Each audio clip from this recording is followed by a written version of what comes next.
अस्सलाम वालेकुम दोस्तों और साथियों, उम्मीद है आप लोग खैरियत से होंगे। सवाल जवाब के इस सिलसिले में आप लोगों को खुश आमदीद। आज का जो पहला सवाल है वो है शाहिद AKB साहब की तरफ से। उन्होंने पूछा कि पाकिस्तान में फाइज़र कहाँ पे दस्तयाब है। शायद साहब, पाकिस्तान में आप लोगों को पता है कि मैंने गुज़िश्ता दिनों एक वीडियो बनाई थी, तो मैंने उसमें एक्सप्लेन किया था कि पाकिस्तान में फाइज़र जो है वो अचानक पहुंची है 1 लाख डोजेज़। अचानक से मुराद ये है कि ये यूनिसेफ जो है उसके ज़रिए भेजी गई है, लेकिन पाकिस्तान की गवर्नमेंट को कोई आइडिया नहीं था कि पाकिस्तान में फाइज़र आ चुकी है। तो वो फाइज़र जो है अभी तक कहीं लगना शुरू नहीं हुई, ऑफिशियली हमें नहीं बताया गया, लेकिन जैसे ही इस बारे में इतला आएगी तो मैं आप दोस्तों को ज़रूर बता दूंगा।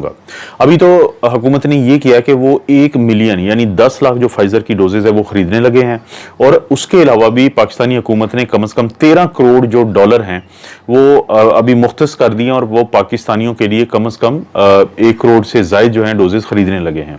क्योंकि पाकिस्तानी हुकूमत का प्लान ये है कि वो कोशिश करेंगे कि ज़्यादा से ज़्यादा लोगों को ईद उल अज़हा से पहले वो वैक्सीन लगाएंगे, और उनका ये कहना है कि वो ये चाहते हैं कि ईद उल अज़हा पे वो पाबंदियां ना हों जो कि पहली ईद पे थी। तो मैंने इस पे जो कैलकुलेशन की है कि अगर फ़र्ज़ करें कि पाकिस्तानी गवर्नमेंट जो है वो 4 लाख डोजेज़ रोज़ाना भी लगाए, तो फिर शायद 2 करोड़ के करीब जाके लोगों को ईद उल अज़हा से पहले, जिसमें अभी 50 दिन रहते हैं, तो लगा पाएँ। और अगर 2 करोड़ लोगों को पाकिस्तान में अभी वैक्सीन लगी होगी, तो फिर भी आप नहीं कह सकते कि आप मुल्क को मुकम्मल तौर पे उस पुरानी रूटीन में नहीं ला सकते कि जिसमें लोग बहुत ज़्यादा एक दूसरे से घुले मिले। लेकिन अभी तक हुकूमत की पूरी कोशिश है कि वो किसी भी तरह 2021 के एंड तक 7 करोड़ लोगों को वैक्सीनेट कर दे मुकम्मल तौर पर, क्योंकि जब 7 करोड़ लोग पाकिस्तान में वैक्सीनेट हो जाएंगे यानी 35 से 40%, तो आप देखेंगे कि बहुत हद तक ये वबा जो है पाकिस्तान से ख़त्म हो जाएगी। लेकिन जहाँ तक फाइज़र का ताल्लुक है, ओपनली तो अभी तक फाइज़र कहीं पे नहीं मिल रही, लेकिन जैसे ही ये शुरू होगा मैं बताऊंगा। ओपनली का मैं लफ्ज़ इसलिए इस्तेमाल कर रहा हूं कि कल ट्विटर पे मुझे एक शख्स जो है उनकी तस्वीर देखने का मुझे मौका मिला। वो उन्होंने अपने ट्विटर हैंडल पे खुद लगाई है। वो किसी इलाके के सरदार हैं, कोई ट्राइब है उसके, वो सरदार हैं, जवान हैं।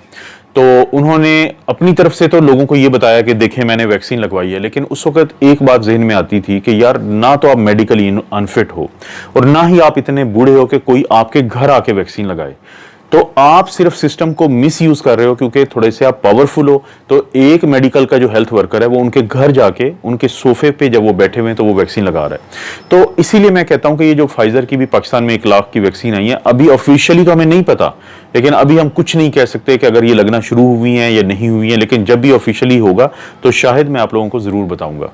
अगला जो सवाल है वो सोबिया आजम साहिबा की तरफ से है। उनका ये कहना है कि पाकिस्तान में अभी 18 साल से कम उम्र के बच्चों को वैक्सीन नहीं लगाई जा रही। उन्होंने मिसाल दी है कि फ़र्ज़ करें अगर किसी घर में एक पेरेंट्स के साथ 3 बच्चे रहते हैं और उनको वैक्सीन नहीं लगी हुई होती, तो वो जब स्कूल जाएंगे तो ज़ाहिर है वहाँ से वायरस लेके आएंगे और बाकी लोगों को फैलाने का बाइस बनेंगे।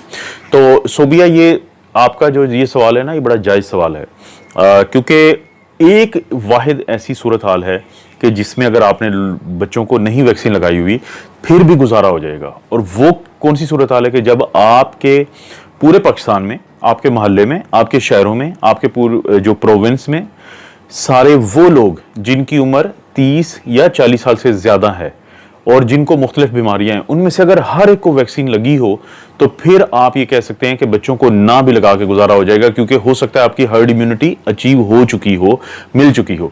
लेकिन जो इस वक्त की सूरत हाल है, और बदकिस्मती से इस वक्त की सूरत हाल में जैसे फौरी तौर पर स्कूल्स खोले जा रहे हैं वैक्सीन लगाए बगैर, यहाँ पे बदकिस्मती की सूरत हाल स्कूलों का खुलना नहीं है, वो तो हर सूरत खुलने चाहिए, लेकिन उससे पहले कम से कम 1-2 महीना पहले इनको वैक्सीन लगा लेनी चाहिए थी उन तमाम लोगों को जो बच्चों के अलावा हैं या 18 साल से जिनकी ज़्यादा उम्र है। क्योंकि पाकिस्तान में अब 18 साल से ज़्यादा उम्र के जो तमाम लोग हैं उनको वैक्सीन लगना शुरू हो चुकी है। और लेकिन दुनिया में सिर्फ 2 या 3 ममालिक ऐसे हैं, जैसे कि कनाडा है, अमेरिका है, अब यूरोपीय यूनियन ने भी पिछले दिनों इजाज़त दी है कि फाइज़र की वैक्सीन 12 से 15 साल के उम्र के जो बच्चे हैं उनको लगाई जा रही है, क्योंकि उनमें ये सेफ है। बाकी आम तौर पे जो बाकी जितनी भी वैक्सीन है उनके बारे में एक तो डाटा नहीं आया, मॉडर्ना कुछ ही दिनों में डाटा रिलीज कर देगी, लेकिन जो चाइनीज़ है उनके बारे में कोई डाटा नहीं है हमारे पास। इसी तरह जो स्पुतनिक यानी रशियन वैक्सीन है, हमारे पास कोई डाटा नहीं है कि ये बच्चों में सेफ है कि नहीं। तो ये वो मजबूरी है जिसकी वजह से पाकिस्तान में, या पाकिस्तान जैसे जितने भी डेवलपिंग कंट्रीज़ हैं या अंडर डेवलप्ड कंट्रीज़ हैं, तो वहाँ पर बच्चों को वैक्सीन नहीं लगाई जा सकती। लेकिन हुकूमत को चाहिए कि मुमकिन हद तक जितना जल्दी हो सके तो ज़्यादा से ज़्यादा वो लोग जो बुजुर्ग हैं, जिनको शुगर या ब्लड प्रेशर की बीमारी है, तो उनको वैक्सीन लगाएं, ताकि अगर बच्चे स्कूलों से घरों में लेके भी आते हैं वायरस, तो वो किसी को नुकसान ना पहुंचा सके। अगला जो सवाल है वो है EF डिस्कवर्स की तरफ से, और उन्होंने कहा है कि AstraZeneca and Johnson are banned in different countries. बिल्कुल, जो एस्ट्राजेनेका है वो भी काफ़ी ममालिक में या तो बैन है, या फिर ख़ास किस्म की उम्र के लोगों के लिए, यानी 60 साल से कम उम्र के जो लोग हैं उनमें वो नहीं लगाई जा रही। और इसी तरह से जॉनसन एंड जॉनसन है, अगरचे आर्जी तौर पे अमेरिका में वो रुकी थी, उसमें केसेस क्योंकि क्लॉटिंग के कम थे, लेकिन वो दोबारा से इजाज़त उसकी दी हुई है। लेकिन बहुत सारे मुल्क ऐसे नहीं है कि जहाँ पे ये वैक्सीन लग रही हो। देखिए दोस्तों, एस्ट्राजेनेका के बारे में तो मैं डे 1 से क्लियर हूँ, बहुत अच्छे तरीके से क्लियर हूँ कि ये वैक्सीन क्वालिफाई नहीं करती कि तमाम दुनिया में तमाम लोगों को लगाई जाए। उसकी वजह यह है कि अगर आप उस वीडियो को देखें कि जिसमें एस्ट्राजेनेका का जो CEO जब वो अनाउंस कर रहा है पहली दफ़ा कि उनकी वैक्सीन के जो फेज़ 3 के ट्रायल हैं वो कामयाब हुए हैं, तो बॉडी लैंग्वेज भी उनका साथ नहीं दे रही। तो उसके बाद से भी हमें शक हुआ था कि कुछ ना कुछ ऐसी गड़बड़ है जो लोगों से शेयर नहीं की जा रही। और हुआ भी यही कि जैसे जैसे फिर दुनिया में ये वैक्सीन लगती गई, तो देखा गया कि वो तमाम लोग जो कि यंग होते हैं और जिनकी उम्रें 60 साल से कम होती हैं, तो उनमें क्लॉटिंग के काफ़ी ज़्यादा इश्यूज होते हैं और उनकी ज़िंदगियों को नुकसान भी हुआ है।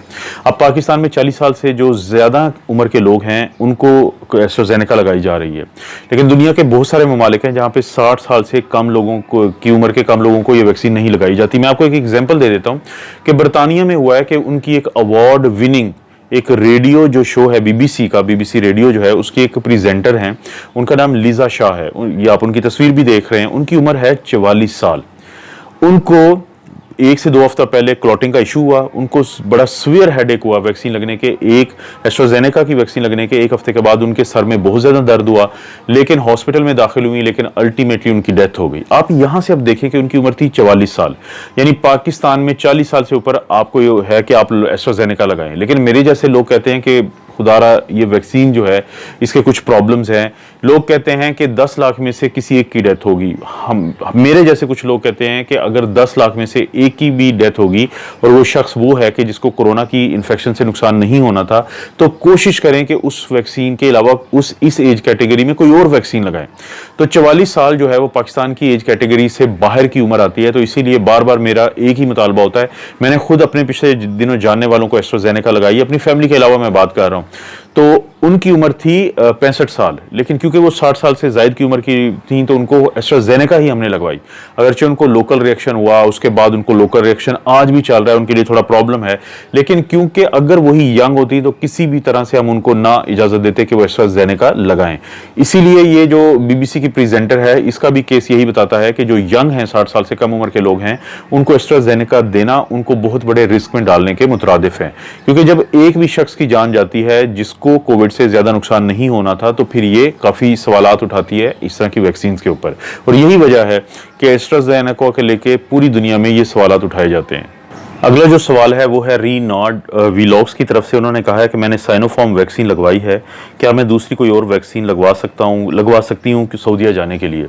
बिल्कुल, ये सबसे ज़्यादा सवालात जो पूछे जाते हैं उनमें से ये एक सवाल है, क्योंकि जब से सऊदी अरेबिया ने पाकिस्तान में लगने वाली जो चाइना की वैक्सीन है उसको नहीं शामिल किया उन वैक्सीन्स में, जिनको लगवाने के बाद आप सऊदीया जा सकते हैं, तो उसके बाद से पाकिस्तानी काफ़ी परेशान हैं। जो आपका सवाल है इसका तो सीधा सा एक ही जवाब है कि लगवा सकती हैं आप, क्योंकि जब भी कोई ऐसी मजबूरी हो कि आपको एक से दूसरी वैक्सीन लगवानी पड़े जो दूसरी किस्म की हो, तो आप लगवा सकते हैं। इसे हेट्रोजेनस वैक्सीनेशन हम कहते हैं। लेकिन यह कि अगर फर्ज करें मुमकिन नहीं हो, अगर मुमकिन है तो आप साइनोफार्म ही लगवाएं, लेकिन जाहिर है आपका तो प्रॉब्लम है, तो आप ये करें। मेरी कोशिश होगी अगले 1 से 2 दिन में मैं अपने ये जो छोटे चैनल है दो, इनमें से किसी एक के ऊपर मैंने एक वीडियो बनानी है, जो ये होगी कि जब आपने एस्ट्राजेनेका लगवाई हुई है तो क्या आप उसके बाद फाइजर लगवा सकते हैं या नहीं, या वाइस वर्सा, यानी अगर फाइजर लगवाई हुई है तो क्या आप एस्ट्राजेनेका लगवा सकते हैं कि नहीं।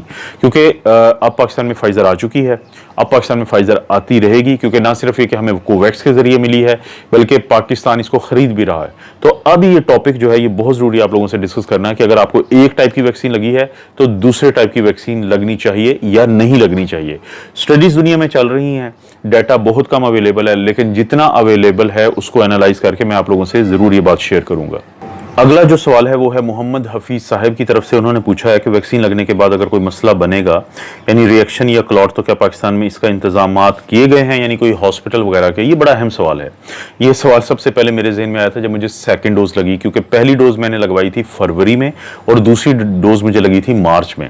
क्योंकि पहली डोज के वक्त पे बहुत कम लोग थे वैक्सीन लगवाने वाले, तो इंतजामात मुझे बड़े अच्छे लगे। मुझे ये लगा कि अगर खुदा न खास्ता मुझे रिएक्शन भी होता है तो उन्होंने मुझे आधे घंटे के लिए वहां पर बिठाया था। लेकिन जब सेकेंड डोज लगी तो बहुत ज़्यादा रश था। मुझे वैक्सीन की सेकेंड डोज लगाने के बाद उन्होंने बाहर का रास्ता दिखाया, लेकिन मैं फिर भी वहाँ पे आधा घंटा करीब जाके बैठ गया कि अगर खुदा न खास्ता मुझे कोई रिएक्शन होता है तो आधे घंटे में अक्सर लोगों को हो जाता है, तो फिर मैं फौरी तौर पे कोई ना कोई सपोर्ट मुझे मिल जाए या कोई तिब्बी जो मदद है मुझे मिल जाए। तो मुझे अफसोस ज़रूर हुआ था कि चाहे आपको पहली डोज लगे चाहे दूसरी डोज लगे, तो आपने हर सूरत उस फैसिलिटी के पास रहना है आधे घंटे के लिए। ये बड़ी इंपॉर्टेंट बात है, क्योंकि होता ये है कि जब खुदा न खास्ता किसी को रिएक्शन होगा तो आप उनकी जिम्मेदारी हैं, वो आपको उन्होंने किसी न किसी हद तक ज़रूर इंतजामात किए होते हैं।